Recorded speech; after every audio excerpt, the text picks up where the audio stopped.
Et donc bonjour à tous. Donc moi c'est Chiara, je suis TQ en biophysique à l'ATSM et aujourd'hui on se retrouve pour la dernière vidéo de la séance zéro qui va donc plus parler de physique, donc avec tout ce qui est force, énergie cinétique, etc. Donc on commence avec la définition d'une force. Donc une force en fait c'est un vecteur que l'on représente souvent de cette manière-là, donc F la force avec une petite flèche par-dessus. Et donc, c'est aussi une flèche que l'on va caractériser par une direction, donc c'est-à-dire une droite, elle peut se diriger dans ce sens-là, dans ce sens-là, etc.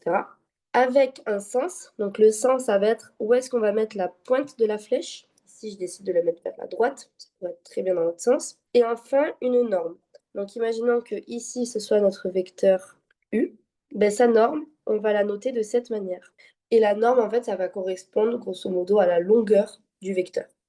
Et cette norme, elle va toujours être supérieure à zéro ou égale pour les vecteurs nuls. Ensuite, on a ce qu'on appelle une force conservative. Donc, la définition d'une force conservative, ici, c'est une force est conservative si le travail effectué par cette force entre deux points ne dépend pas du chemin suivi, mais elle dépend uniquement des points de départ et d'arrivée. Donc déjà, avant de revenir sur cette définition, on va voir ce qu'est le travail d'une force que l'on note W et qui est en joule, vu que c'est une énergie qui va être fournie pour que cette force se déplace. Donc, c'est l'énergie fournie pour que la force se déplace. Par exemple, quand on pousse un objet, on va utiliser une certaine énergie pour pousser cet objet. Cette énergie, ça s'appelle le travail de la force. Et ce travail, il va donc être responsable de la variation d'énergie cinétique du système, que on se verra un peu plus. Donc, si on revient sur la définition de force conservative, on va prendre ce petit schéma. On voit qu'on a deux points A et B. Ces points, ils peuvent être reliés de deux manières différentes, même plusieurs, mais là, on n'en prend que deux. Donc, avec le trajet en rouge, c'est 1 et le trajet en vert, c'est 2. Si la force est conservative, cela signifie que le travail pour parcourir C1 et le travail pour parcourir C2 vont être le même. Ça veut dire que ça ne va pas dépendre de la trajectoire suivie, mais uniquement du point de départ et du point d'arrivée. Alors que si la force n'était pas conservative, le travail en C1 et le travail en C2 seraient différents. Et une petite conséquence du coup de ces forces conservatives, ça va être que quand on a une trajectoire fermée, donc quand on parle de trajectoire fermée, c'est grosso modo un cercle, hein. Ici, on a un point de départ et on revient au point de départ pour l'arrivée. Et bien, le travail, il va être nul. Voilà. Ensuite, on a ce qu'on appelle les forces centrales. Donc, une force, elle est centrale si elle remplit trois conditions. Donc, déjà, elle va être dirigée à partir d'un point fixe qu'on appelle le centre, petite faute, centre de force. Donc, ça, c'est la première condition. La deuxième, c'est que sa direction, elle est toujours radiale. Donc, ça veut dire que ça va être une droite. Bon, j'y reviendrai juste après avec les exemples et qu'elle va passer du coup par le centre de force sur sa trajectoire. Et enfin, la dernière condition, c'est que sa norme, elle ne dépend que de la distance r au centre. Donc pareil, j'y reviens juste après. Donc comme exemple de force centrale, on a déjà la force gravitationnelle, aussi appelée la loi de Newton, dont vous avez l'équation juste ici. Alors, dans cette équation, on a donc la force gravitationnelle F de G, qui est égale à G, la constante gravitationnelle, fois M1 fois M2, donc qui va être la masse des deux corps que l'on travaille, des deux particules, divisé par R au carré, donc R c'est la distance entre les deux corps, fois U le vecteur unitaire, vu que s'agit d'un vecteur. Si on regarde sur le petit schéma ici, on voit bien du coup qu'on a ici un vecteur qui est en rouge. Ce vecteur, on va le noter F de 1 sur 2.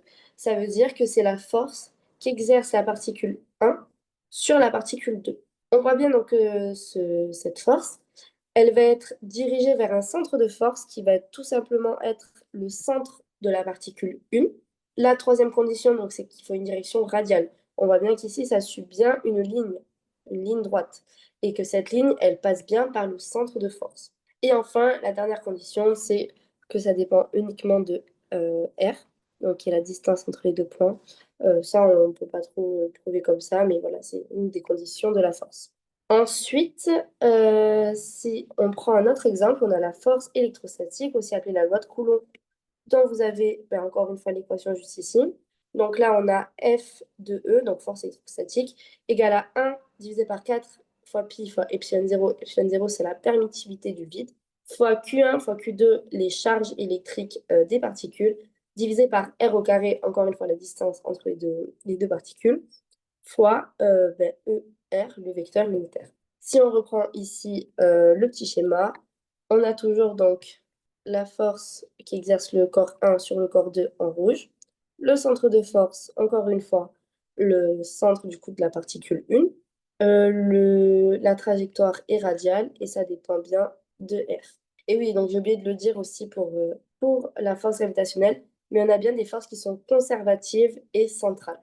Enfin, donc on va parler de l'énergie cinétique. Donc l'énergie cinétique, qu'est-ce que c'est? Donc sa définition, ça va être une quantité d'énergie qui va être associée au mouvement d'un objet. En gros, c'est la quantité d'énergie qui est produite pour que l'objet se déplace. Donc on la note E de C est égal à 0,5 mv au carré. Moi, plus souvent, je la note de cette manière. E de C égale à 1 demi mv carré. Enfin, c'est exactement pareil, c'est juste moi j'aime bien le noter comme ça n'a aucune différence. Donc on voit bien que notre énergie cinétique, elle va dépendre de deux choses. Déjà de la masse de l'objet, et aussi de sa vitesse. Donc ça veut dire que pour les objets lourds, donc dont la masse est élevée ou rapide, dont la vitesse est élevée, ben, l'énergie cinétique elle va être très élevée. Mais par contre, pour les objets légers ou lents, l'énergie cinétique, elle va être plus faible. Et donc aussi, on a un autre... donc, pardon, je veux dire, cette formule, c'est hyper important de la connaître vraiment par cœur. Genre, vous allez très souvent la retrouver. Donc, c'est assez important. Et enfin, on a la conservation de l'énergie totale. Donc, qu'est-ce que c'est? C'est-à-dire que dans un système isolé, ça veut dire qu'il va n'y avoir aucun échange d'énergie avec l'extérieur. Toute l'énergie qu'il y a dans le système, elle reste dans le système. Il n'y a pas d'échange avec l'extérieur.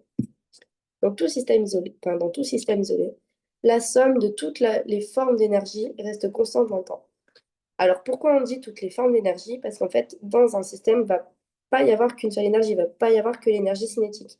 On a d'autres énergies qui sont possibles, comme par exemple ici, on prend souvent l'énergie potentielle. Après, souvent, les autres, dans les exercices, ça ne vont pas trop être importantes. Ça va vraiment être énergie cinétique et énergie potentielle. L'énergie potentielle, sa formule, c'est M fois G fois Z. Donc M, la masse. Z, c'est l'accélération de la pesanteur, qui est environ égale à 9,81 mètres par seconde carrée. Et Z, ça va être l'altitude. Donc ça veut dire que l'énergie potentielle va changer en fonction de l'altitude de notre objet. Et donc au final, ça veut dire qu'on a l'énergie totale du système, elle va être égale à l'énergie cinétique plus l'énergie potentielle. Et tout ça, ça va être égal à une constante. Donc ça veut dire qu'à un moment donné dans le système, on peut avoir une part plus importante d'énergie cinétique et une part moins importante d'énergie potentielle. Et ça peut varier du coup au cours du système. On va prendre l'exemple d'une montagne russe. Donc on va imaginer que dans ce système, il n'y a pas d'échange avec l'extérieur. C'est un peu voilà, c'est pas vraiment vrai parce qu'il y a des forces de frottement, etc. Mais là, on va considérer ça comme ça pour que ce soit plus simple. Et on imagine que notre wagon des montagnes russes, il va être tout en haut de la montagne. S'il est tout en haut de la montagne, ça veut dire que l'altitude, elle est très élevée ici, Z. Donc ça veut dire qu'on va avoir une part hyper importante d'énergie potentielle. Donc si par exemple on fait un petit diagramme, on va avoir par exemple ça qui va être consacré à l'énergie potentielle et cette part-là qui va être consacrée à l'énergie cinétique. Ça va faire un peu un 90%, 10%. C'est vraiment schématique, hein, c'est pas du tout exactement ça. Donc on va avoir beaucoup d'énergie potentielle parce que c'est très haut, c'est très élevé, c'est très en altitude et très peu d'énergie cinétique parce que au final il est presque en haut, enfin il est très lent le wagon qui vient de monter, il est monté, du coup quand il est en haut il est assez lent. Et ensuite il va descendre, il va se retrouver à ce niveau-là et quand il descend, il va prendre énormément de vitesse. Donc s'il prend énormément de vitesse, ça veut dire que l'énergie cinétique, elle va énormément augmenter. Et là on va avoir un truc un peu différent. Donc là, on va avoir une grande part d'énergie cinétique, on va dire environ 80%. Et vu qu'il descend, il va perdre énormément d'énergie potentielle. Il est à 20%. Il va perdre énormément d'énergie potentielle. qui perd de l'altitude. Mais au final, on remarque que bah, il y a toujours 100% de l'énergie qui s'est juste distribuée entre l'énergie potentielle et entre les énergies cinétiques. Et c'est donc ça qu'on appelle la conservation de l'énergie totale. Voilà, donc on a fini pour cette quatrième vidéo et je vous souhaite bah, bon courage pour la suite.